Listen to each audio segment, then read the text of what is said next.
Ce professeur de lettres en a eu assez que ses élèves d'un lycée parisien aillent recopier leurs devoirs sur Internet. Alors, il décide de les piéger. Il leur demande une dissertation sur un poème écrit par un auteur méconnu du XVIIe siècle. Et il sème volontairement des erreurs sur le web en introduisant de fausses informations sur la fiche Wikipédia du poète, comme celle concernant une amoureuse présumée. J'invente un personnage imaginaire, Mademoiselle Le Bonnet, dont le poète serait tombé amoureux. Et évidemment, les élèves ont fait le raccourci très vite en se disant c'est forcément cette fameuse Mademoiselle Le Bonnet dont le poète est tombé amoureux, ce qui est faux. 51 élèves sur 65 tombent dans le piège et recopient les faux passages d'Internet. De quoi rendre ce professeur très pessimiste. Ils ont tellement peur de ne pas arriver à penser par eux-mêmes qu'ils vont sur Internet. Et puis qu'ils vont chercher la pensée de quelqu'un d'autre et ils se disent c'est forcément mieux que la mienne. Et je voulais justement attirer l'attention de mes élèves là-dessus, sur le fait que sur Internet, il y a des formes de savoir qui ne sont pas du tout validées, qui sont validées par n'importe qui. Voilà.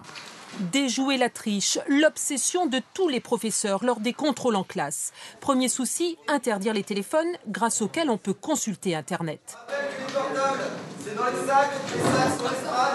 En classe, mais aussi lors des devoirs à la maison. Le copier-coller sur Internet est presque une habitude pour les lycéens.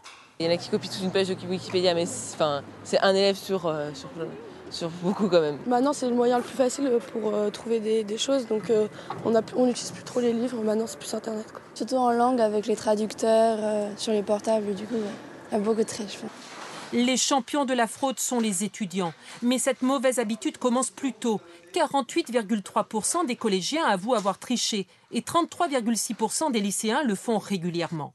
Jeanne, élève en première, utilise beaucoup Internet pour ses devoirs. Mais elle dit éviter le copier-coller, car les professeurs, sans aller jusqu'à piéger leurs élèves, sont de plus en plus vigilants. Justement, les professeurs, en général, ils nous disent qu'ils vont souvent sur Internet pour regarder, pour vérifier les sites. Si vous avez triché ? Voilà, si on a fait du copier-coller, des choses comme ça, ils nous disent que ça se voit. Et donc du coup, ils sont au courant, donc on ne peut pas trop s'en servir. Pour se donner bonne conscience, les lycéens invoquent le bac et la pression qui monte. Alors pour réussir et avoir de meilleurs résultats, beaucoup sont prêts à tout.